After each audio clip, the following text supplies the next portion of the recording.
സരള മുദ്ഗൽ എന്ന ഹിന്ദു സ്ത്രീയുടെ ഭർത്താവ് ഇസ്ലാം മതം സ്വീകരിക്കുകയും രണ്ടാമത് വിവാഹം കഴിക്കുന്നതിന് വേണ്ടി പോവുകയും ചെയ്തു. അതിനെ ഇവർ ചാലഞ്ച് ചെയ്യുന്നു. അവസാനം സുപ്രീം കോടതിയിൽ നിന്ന് സരള മുദ്ഗലിന് അനുകൂലമായിട്ടുള്ള വിധി ഉണ്ടാകുന്നു. ഇതിൽ എനിക്ക് തോന്നുന്ന ഏറ്റവും വലിയ തമാശ, നമ്മുടെ രാജ്യം ഒരു മതേതര രാജ്യമായി തുടരണം എന്ന നിലപാട് സ്വീകരിക്കുന്ന പല പ്രതിപക്ഷ കക്ഷികളുടെയും നേതാക്കന്മാർ ഈ ഒരു വിഷയം വരുന്ന സമയത്ത് മതനിയമങ്ങളാണ്, മതേതര നിയമങ്ങളല്ല നമുക്ക് വേണ്ടത് എന്ന രീതിയിലുള്ള ഒരു നിലപാടെടുക്കുന്നതാണ്. അല്ലാതെ ഒരിക്കലും ഒരു മതവിഭാഗത്തിന്റെ ആചാര പദ്ധതികളുമായിട്ടൊന്നും തന്നെ യൂണിഫോം സിവിൽ കോഡിന് ബന്ധമുണ്ടാവുകയില്ല. എല്ലാവർക്കും നമസ്കാരം.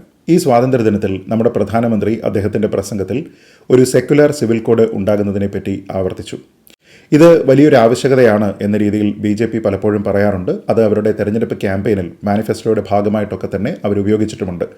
ഇപ്പോൾ വീണ്ടും ഇത് പ്രധാനമന്ത്രിയുടെ ഒരു പരാമർശം വന്നിരിക്കുമ്പോൾ എന്താണ് ഇനി വരാൻ പോകുന്നത്? യൂണിഫോം സിവിൽ കോഡ് ആൾക്കാരെ ഏതൊക്കെ രീതിയിലാണ് ബാധിക്കുക? ഏതെങ്കിലും ഒരു പ്രത്യേക മതവിഭാഗത്തിൻ്റെ അവകാശങ്ങളെയോ മത ആചാരങ്ങളെയോ വിശ്വാസ പദ്ധതികളെയോ ഒക്കെ തന്നെ തകർക്കുന്നതിന് വേണ്ടിയിട്ടാണോ ഇത്? തുടങ്ങിയ രീതിയിലുള്ള കുറേയധികം ആശങ്കകളൊക്കെ തന്നെ ഉണ്ടാകുന്നുണ്ട്. ആദ്യമേ തന്നെ നമ്മൾ മനസ്സിലാക്കേണ്ടത്, ഇത് സംഘപരിവാർ അജണ്ടയുടെ ഭാഗമാണ് എന്നൊക്കെ പല പ്രതിപക്ഷ പാർട്ടികളുടെയും നേതാക്കന്മാർ പറയുന്നുണ്ട് എങ്കിലും ഇത് ഭരണഘടനാ ദത്തമായിട്ട് വിഭാവനം ചെയ്തിരിക്കുന്ന ഒരു കാര്യമാണ്. നമ്മുടെ ഭരണഘടനയുടെ 44-ാം അനുച്ഛേദത്തിൽ പറയുന്നത് സർക്കാർ ഒരു യൂണിഫോം സിവിൽ കോഡ് ഇന്ത്യൻ ടെറിട്ടറിക്കുള്ളിൽ നടപ്പാക്കുന്നതിന് വേണ്ടി ശ്രമിക്കണം എന്നാണ്. ഇത് മാർഗ്ഗനിർദ്ദേശക തത്വത്തിൻ്റെ ഭാഗമായിട്ടാണ്. അപ്പോൾ സർക്കാരിന് അവർക്ക് പോളിസി മേക്കിങ്ങിനുള്ള ഒരു ഡയറക്റ്റീവായിട്ടാണ് ഇതിനെ കൊണ്ടുവന്നിരിക്കുന്നത്. ഇത് കൊണ്ടുവന്നിരിക്കുന്നത് ആരാണ് എന്ന് ചോദിച്ചാൽ അത് നമ്മുടെ ഭരണഘടനാ നിർമ്മാണ സഭയാണ്. കോൺസ്റ്റിറ്റ്യൂവൻ്റ് അസംബ്ലിയുടെ ഭാഗമായി ജവഹർലാൽ നെഹ്റു, BR അംബേദ്കർ എല്ലാവരും ഉൾപ്പെട്ട അന്നത്തെ നിയമനിർമ്മാണ സഭയാണ് ഇത് കൊണ്ടുവന്നിരിക്കുന്നത്. അതിൽ തന്നെ അന്ന് ഡോക്ടർ BR അംബേദ്കർ സംസാരിക്കുമ്പോൾ അദ്ദേഹം പറഞ്ഞത് നമ്മുടെ നാട്ടിലുള്ള ക്രിമിനൽ നിയമങ്ങളും ഏതാണ്ട് എല്ലാ സിവിൽ നിയമങ്ങളും ഏകീകരിക്കപ്പെട്ടതാണ്. എന്നാൽ 2 പ്രധാനപ്പെട്ട വിഭാഗങ്ങളിൽ മാത്രമാണ് ഇത്തരത്തിലുള്ള ഒരു യൂണിഫോം സിവിൽ കോഡിൻ്റെ ആപ്ലിക്കേഷൻ ഉണ്ടാകുന്നത് എന്നുള്ളതാണ്. അത് 1 വിവാഹവുമായി ബന്ധപ്പെട്ട കുറേയധികം നിയമങ്ങൾ, 2 സക്സഷൻ അല്ലെങ്കിൽ പിന്തുടർച്ച അവകാശവുമായി ബന്ധപ്പെട്ട നിയമങ്ങൾ.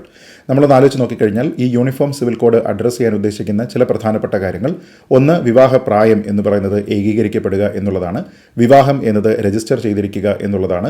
വിവാഹവുമായി ബന്ധപ്പെട്ട് ആൾക്കാർക്ക്, പുരുഷനും സ്ത്രീക്കും ഒക്കെ തന്നെയുള്ള അവകാശങ്ങൾ ഏത് രീതിയിലാണ് നിർണ്ണയിക്കപ്പെടുക, വിവാഹമോചനം ഉണ്ടായിക്കഴിഞ്ഞാൽ ആർക്കാണ് ജീവനാംശം നൽകുക, അതിൻ്റെ രീതികൾ എന്തൊക്കെയാണ്, സ്വത്തിൽ ഇവർക്ക് എങ്ങനെയാണ് അവകാശമുണ്ടാവുക, എങ്ങനെയായിരിക്കണം വിവാഹമോചനത്തിൻ്റെ പ്രോസസ്സ്, പുരുഷന് സ്ത്രീയെയും സ്ത്രീക്ക് പുരുഷനെയും വിവാഹമോചനം ചെയ്യുന്നതിന് വേണ്ടിയിട്ടുള്ള അവകാശമുണ്ടോ, അതേപോലെ തന്നെ പാരമ്പര്യ സ്വത്തിൽ ഒരു വ്യക്തിയുടെ മക്കൾക്ക് അവകാശം എങ്ങനെയാണ്, വിൽപത്രം എഴുതിയിട്ടില്ല എങ്കിൽ അവകാശം എങ്ങനെയാണ്, ആൺകുട്ടികൾക്കും പെൺകുട്ടികൾക്കും തുല്യമായിട്ടുള്ള അവകാശമാണോ ഉള്ളത്, ദത്തെടുക്കുന്ന സമയത്ത് എങ്ങനെയാണ് അതിൻ്റെ പ്രൊസീജിയർ, തുടങ്ങിയ നിരവധി കാര്യങ്ങളാണ് ഇതിൽ ഉൾപ്പെടുത്തപ്പെടേണ്ടത്.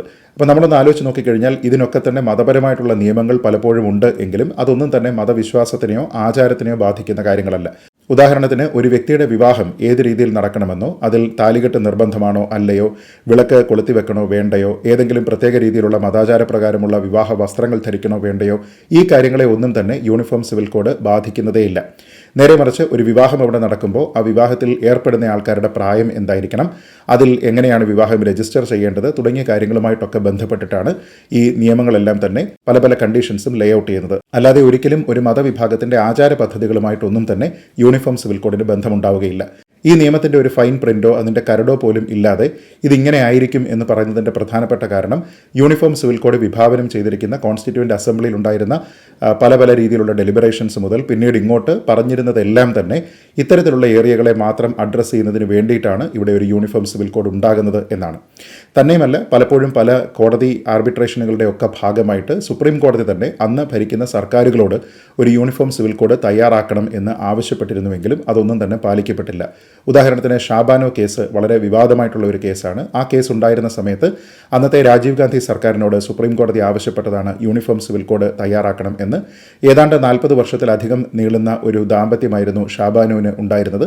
പെട്ടെന്ന് അവരുടെ ഭർത്താവ് അവരെ ഉപേക്ഷിച്ചിട്ട് പോകുമ്പോൾ അവർക്ക് യാതൊരു വിധത്തിലുള്ള സ്വത്തിനുള്ള അവകാശമോ ജീവനാംശമോ ഒന്നും തന്നെ നൽകുന്ന ഒരു സാഹചര്യം ഉണ്ടായിരുന്നില്ല. അപ്പോൾ സുപ്രീം കോടതിയാണ് ഈ വിഷയത്തിൽ ഇടപെട്ട് അവർക്ക് ഇതിനെല്ലാമുള്ള അവകാശമുണ്ട് എന്ന് പറഞ്ഞത്. എന്നാൽ അതിനെ മറികടക്കുന്നതിന് വേണ്ടി അന്ന് രാജീവ് ഗാന്ധി സർക്കാർ ഒരു നിയമനിർമ്മാണം കൊണ്ടുവന്നിരുന്നു. അന്ന് സുപ്രീം കോടതി നേരിട്ട് ആവശ്യപ്പെട്ടിട്ടും ഒരു യൂണിഫോം സിവിൽ കോഡിന് രാജീവ് ഗാന്ധി സർക്കാർ തയ്യാറായില്ല. പിന്നീട് സരള മുദ്ഗൽ കേസ് ഉണ്ടാകുന്നു. സരള മുദ്ഗൽ എന്ന ഹിന്ദു സ്ത്രീയുടെ ഭർത്താവ് ഇസ്ലാം മതം സ്വീകരിക്കുകയും രണ്ടാമത് വിവാഹം കഴിക്കുന്നതിന് വേണ്ടി പോവുകയും ചെയ്തു. അതിനെ ഇവർ ചാലഞ്ച് ചെയ്യുന്നു. അവസാനം സുപ്രീം കോടതിയിൽ നിന്ന് സരള മുദ്ഗലിന് അനുകൂലമായിട്ടുള്ള വിധി ഉണ്ടാകുന്നു. ആ സമയത്തും സുപ്രീം കോടതി കേന്ദ്ര സർക്കാരിനോട് പറഞ്ഞതാണ് ഇവിടെ ഒരു യൂണിഫോം സിവിൽ കോഡ് നടപ്പാക്കുന്നതിന് വേണ്ടിയിട്ടുള്ള പദ്ധതികളുമായി മുന്നോട്ട് പോകണമെന്ന്. എന്നാൽ കേന്ദ്ര സർക്കാർ അത് ചെവിക്കൊണ്ടില്ല. പിന്നീട് ജോൺ വള്ളമറ്റം കേസുണ്ടാകുന്നു. ആ കേസിലും സുപ്രീം കോടതി കേന്ദ്ര സർക്കാരിനോട് ആവശ്യപ്പെടുന്നത് യൂണിഫോം സിവിൽ കോഡ് നടപ്പാക്കാനാണ്. പക്ഷേ അതുണ്ടായില്ല.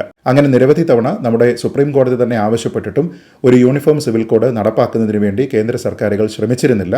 എന്നാൽ അതിന് ആർജവത്തോടുകൂടി ഒരു സർക്കാർ ശ്രമിക്കുമ്പോൾ അതിൽ അസ്ഥാനത്തുള്ള പല ആശങ്കകളും ഉയർത്തിക്കൊണ്ട് അതിനെ എതിർക്കുന്നതിന് വേണ്ടിയിട്ടാണ് ഇന്ന് പല പാർട്ടികളും ശ്രമിക്കുന്നത് എന്നുള്ളതാണ് വസ്തുത.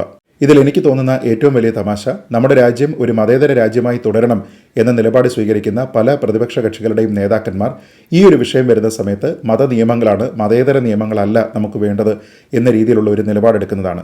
എന്തായാലും നമ്മുടെ രാജ്യത്ത് ക്രിമിനൽ നിയമങ്ങൾ പോലെ തന്നെ ഒരു ഏകീകൃത മതേതര സ്വഭാവം സിവിൽ നിയമങ്ങൾക്കും ഉണ്ടാകട്ടെ എന്ന് പ്രത്യാശിച്ചുകൊണ്ട് ഈ വീഡിയോ അവസാനിപ്പിക്കുന്നു. ജയ് ഹിന്ദ്.